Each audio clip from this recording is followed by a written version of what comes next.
et invoquez Allah pendant un nombre de jours déterminé. Ensuite, il n'y a pas de péché pour qui se comporte en piété. À partir, au bout de 2 jours, à s'attarder non plus. Et craignez Allah, et sachez que c'est vers lui que vous serez rassemblés. Il y a parmi les gens celui dont la parole sur la vie présente te plaît, et qui prend Allah à témoin de ce qu'il a dans le cœur, tandis que c'est le plus acharné disputeur. Dès qu'il tourne le dos, il parcourt la terre pour y semer le désordre et saccager culture et bétail. Et Allah n'aime pas le désordre. Et quand on lui dit « Redoute Allah », l'orgueil criminel s'empare de lui. L'enfer lui suffira. Et quel mauvais lit, certes. Et il y a parmi les gens celui qui se sacrifie pour la recherche de l'agrément d'Allah. Et Allah est compatissant envers ses serviteurs. Ô les croyants, entrez en plein dans l'islam et ne suivez point les pas du diable, car il est certes pour vous un ennemi déclaré. Puis, si vous bronchez, après que l'épreuve vous soit venue, sachez alors qu'Allah est puissant et sage. Qu'attendent-ils sinon qu'Allah leur vienne à l'ombre des nuées, de même que les anges, et que leur sort soit réglé? Et c'est à Allah que toute chose est ramenée. Demande aux enfants d'Israël, combien de miracles évidents nous leur avons apportés? Or quiconque altère le bienfait d'Allah après qu'il lui soit parvenu, alors Allah vraiment est dur en punition. On a enjolivé la vie présente à ceux qui ne croient pas, et ils se moquent de ceux qui croient. Mais les pieux seront au-dessus d'eux, au jour de la résurrection. Et Allah accorde ses bienfaits à qui il veut, sans compter. Les gens formaient, à l'origine, une seule communauté croyante. Puis, après leur divergence, Allah envoya des prophètes comme annonciateurs et avertisseurs. Et il fit descendre avec eux le livre contenant la vérité pour régler parmi les gens leurs divergences. Mais ce sont ceux-là même à qui il avait été apporté qui se mirent à en disputer, après que l'épreuve leur fut venue par esprit de rivalité. Puis Allah, de par sa grâce, guida ceux qui crurent vers cette vérité, sur laquelle les autres disputaient. Et Allah guide qui il veut vers le chemin droit. Pensez-vous entrer au paradis, alors que vous n'avez pas encore subi des épreuves semblables à celles que subirent ceux qui vécurent avant vous? Misère et maladie les avaient touchés, et ils furent secoués jusqu'à ce que le messager et avec lui, ceux qui avaient cru, se fussent écriés. Quand viendra le secours d'Allah? Quoi? Le secours d'Allah est sûrement proche. Il t'interroge. Qu'est-ce qu'on doit dépenser? Dis. Ce que vous dépensez de bien devrait être pour les pères et mères, les proches, les orphelins, les pauvres et les voyageurs indigents. Et tout ce que vous faites de bien, vraiment Allah le sait. Le combat vous avait été prescrit alors qu'il vous a été désagréable. Or il se peut que vous ayez de l'aversion pour une chose alors qu'elle vous est un bien. Il se peut que vous aimiez une chose alors qu'elle vous est mauvaise. C'est Allah qui sait alors que vous ne savez pas. Il t'interroge sur le fait de faire la guerre pendant les mois sacrés. Dis, y combattre est un péché grave, mais plus grave encore, auprès d'Allah, est de faire obstacle au sentier d'Allah, d'être impie envers celui-ci et la mosquée sacrée, et d'expulser de là ses habitants. L'association est plus grave que le meurtre. Or, ils ne cesseront de vous combattre jusqu'à, s'ils peuvent, vous détourner de votre religion. Et ceux qui parmi vous abjureront leur religion et mourront infidèles, vaines seront pour eux leurs actions dans la vie immédiate et la vie future. Voilà les gens du feu. Ils y demeureront éternellement. Certes, ceux qui ont cru émigrer et lutter dans le sentier d'Allah, ceux-là espèrent la miséricorde d'Allah. Et Allah est pardonneur et miséricordieux. Il t'interroge sur le vin et les jeux de hasard. Dis, dans les deux, il y a un grand péché et quelques avantages pour les gens. Mais dans les deux, le péché est plus grand que l'utilité. Et il t'interroge. Que doit-on dépenser en charité? Dis, l'excédent de vos biens. Ainsi Allah vous explique ces versets afin que vous méditiez. Sur ce monde et sur l'au-delà, il t'interroge au sujet des orphelins. Dis, leur faire du bien est la meilleure action. Si vous voulez mêler à eux ce sont alors vos frères en religion. Allah distingue celui qui sème le désordre de celui qui fait le bien. Et si Allah avait voulu, il vous aurait accablé. Certes, Allah est puissant et sage. Et n'épousez pas les femmes associatrices tant qu'elles n'auront pas la foi. Et certes, une esclave croyante vaut mieux qu'une associatrice, même si elle vous enchante. Et ne donnez pas d'épouse aux associateurs tant qu'ils n'auront pas la foi. Et certes, un esclave croyant vaut mieux qu'un associateur, même s'il vous enchante. Car ceux-là, les associateurs, invitent au feu, tandis qu'Allah invite de par sa grâce au paradis et au pardon. Et il expose aux gens ses enseignements afin qu'ils s'en souviennent. Et il t'interroge sur la menstruation des femmes. Dis, c'est un mal. Éloignez-vous donc des femmes pendant qu'elles menstruent, et ne les approchez que quand elles sont pures, quand elles se sont purifiées. Alors cohabitez avec elles, suivant les prescriptions d'Allah, car Allah aime ceux qui se repentent, et il aime ceux qui se purifient. Vos épouses sont pour vous un champ de labour. Allez à votre champ comme et quand vous le voulez, et œuvrez pour vous-même à l'avance. Craignez Allah, et sachez que vous le rencontrerez, et faites gracieuse annonce aux croyants. Et n'usez pas du nom d'Allah dans vos serments pour vous dispenser de faire le bien, d'être pieux et de réconcilier les gens. Et Allah est audient et omniscient. Ce n'est pas pour les expressions gratuites dans vos serments qu'Allah vous saisit. Il vous saisit pour ce que vos cœurs ont acquis. Et Allah est pardonneur et patient. Pour ceux qui font le serment de se priver de leur femme, il y a un délai d'attente de 4 mois. Et s'ils reviennent de leur serment, celui-ci sera annulé, car Allah est certes pardonneur et miséricordieux. Mais s'ils se décident au divorce, celui-ci devient exécutoire, car Allah est certes audient et omniscient. Et les femmes divorcées doivent observer un délai d'attente de 3 menstrues. Et il leur est pas permis de taire ce qu'Allah a créé dans leur ventre, si elles croient en Allah et au jour dernier. Et leurs époux seront plus en droit de les reprendre pendant cette période, s'ils veulent la réconciliation. Quant à elles, elles ont des droits équivalents à leurs obligations conformément à la bienséance. Mais les hommes ont cependant une prédominance sur elles, et Allah est puissant et sage. Le divorce réconciliable est permis pour seulement 2 fois. Alors, c'est soit la reprise conformément à la bienséance, ou la libération avec gentillesse.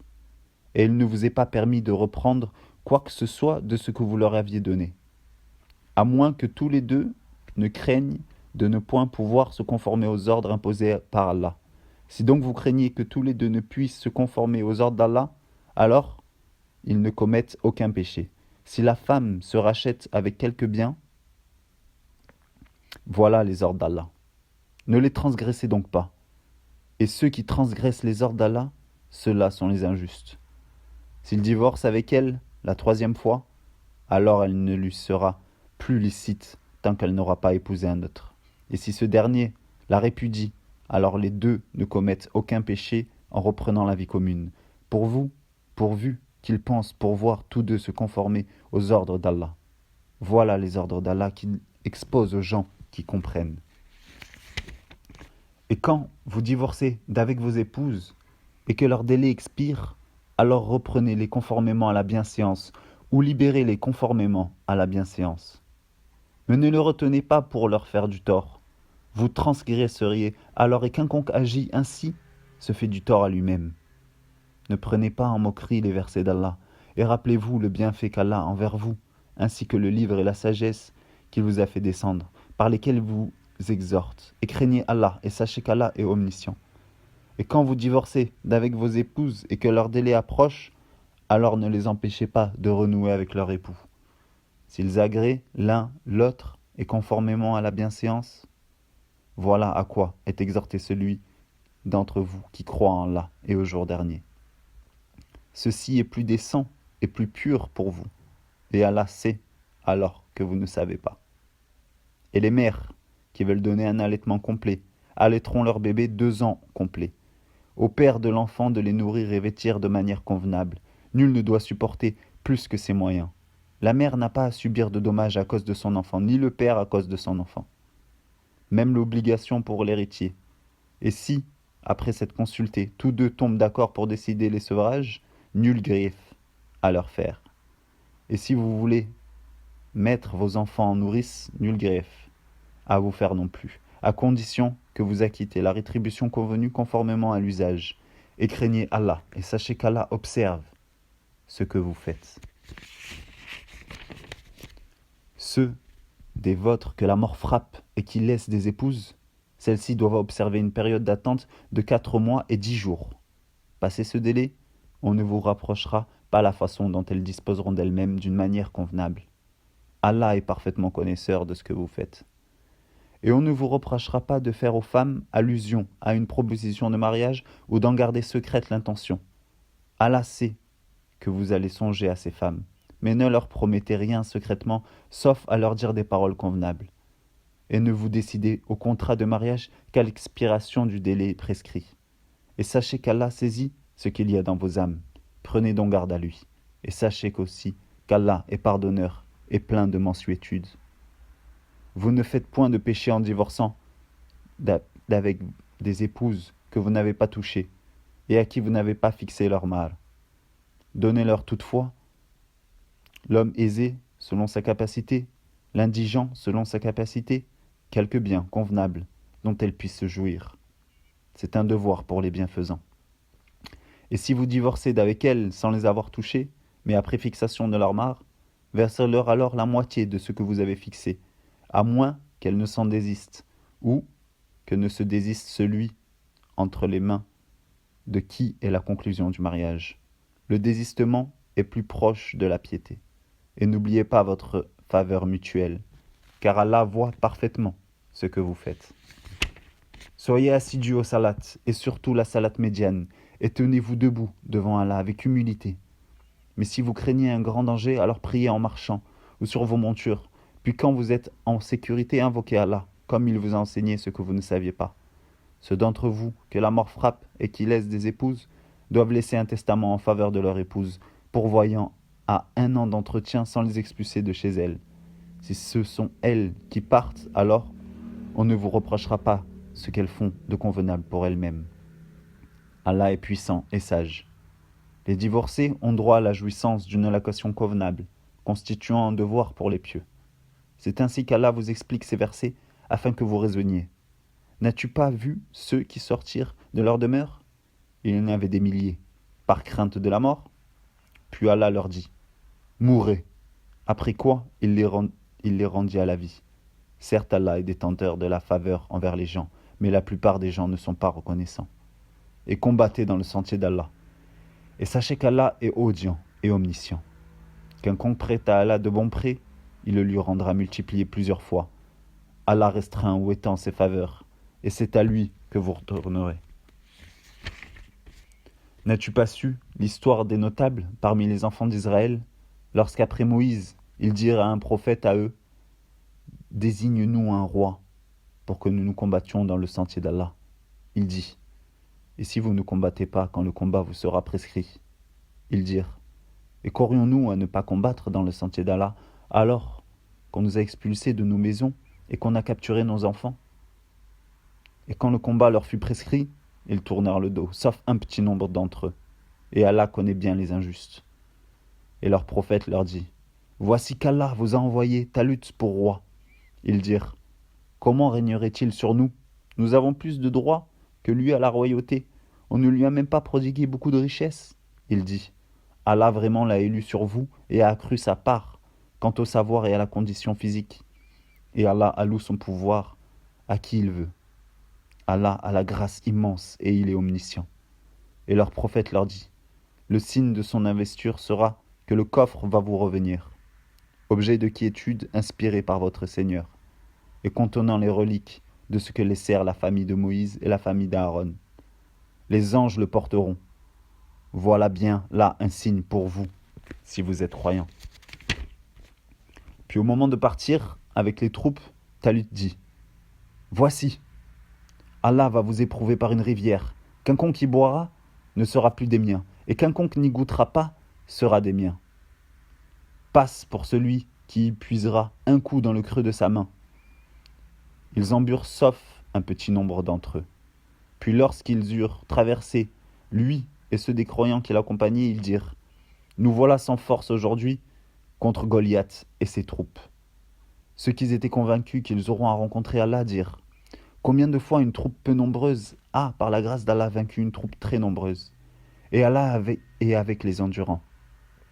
Et quand ils affrontèrent Goliath et ses troupes, ils dirent, Seigneur, déverse sur nous l'endurance affermie, nos pas, et donne-nous la victoire sur ce peuple infidèle. Ils les mirent en déroute, par la grâce d'Allah. Et David tua Goliath. Et Allah lui donna la royauté et la sagesse, et il lui enseigna ce qu'il voulut. Et si Allah ne neutralisait pas une partie des hommes par une autre, la terre serait certainement corrompue. Mais Allah est détenteur de la faveur pour les mondes. Voilà les versets d'Allah, que nous te récitons avec la vérité, et tu es certes parmi les envoyés. Parmi ces messagers, nous avons favorisé certains par rapport à d'autres. Il y en est à qui Allah a parlé, et il en a élevé d'autres en grade. À Jésus, fils de Marie, nous avons apporté l'épreuve, et l'avons fortifié par le Saint-Esprit. Et si Allah avait voulu, les gens qui vinrent après eux ne se seraient pas entretués, après que l'épreuve leur furent venue. Mais ils se sont opposés, les uns restèrent croyants, les autres furent infidèles. Si Allah avait voulu, ils ne se seraient pas entretués. Mais Allah fait ce qu'il veut. Ô les croyants, dépensez de ce que nous vous avons attribué, avant que vienne le jour où il n'y aura ni rançon, ni amitié, ni intercession. Et ce sont les mécréants qui sont les injustes.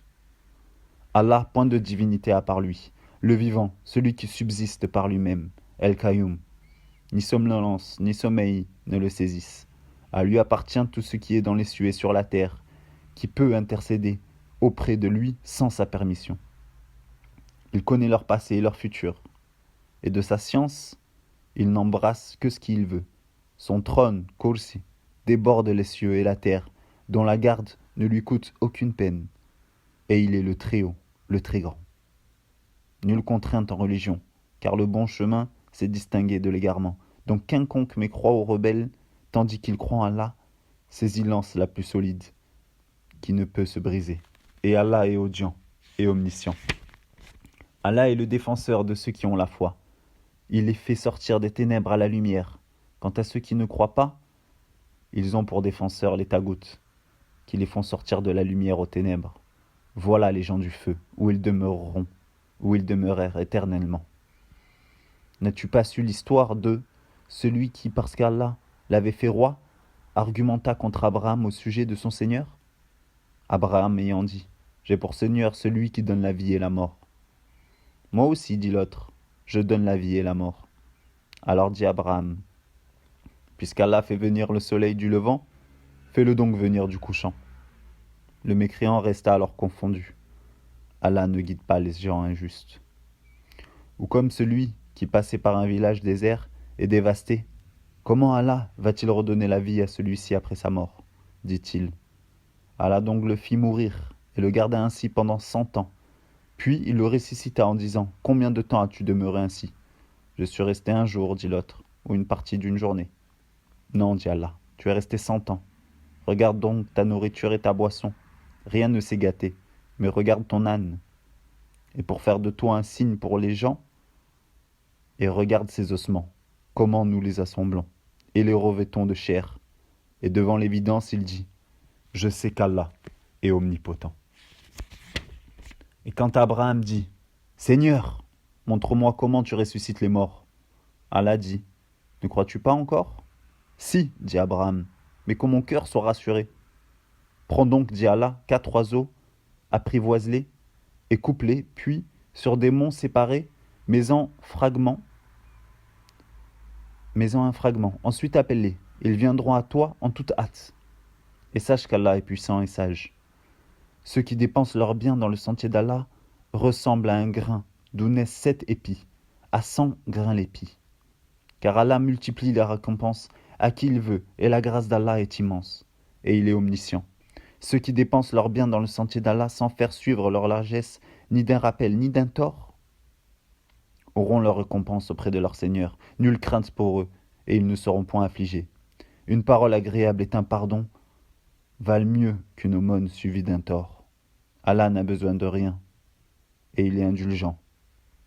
Ô les croyants, n'annulez pas vos aumônes pour un rappel ou un tort, comme celui qui dépense son bien par ostentation devant les gens sans croire en Allah et au jour dernier.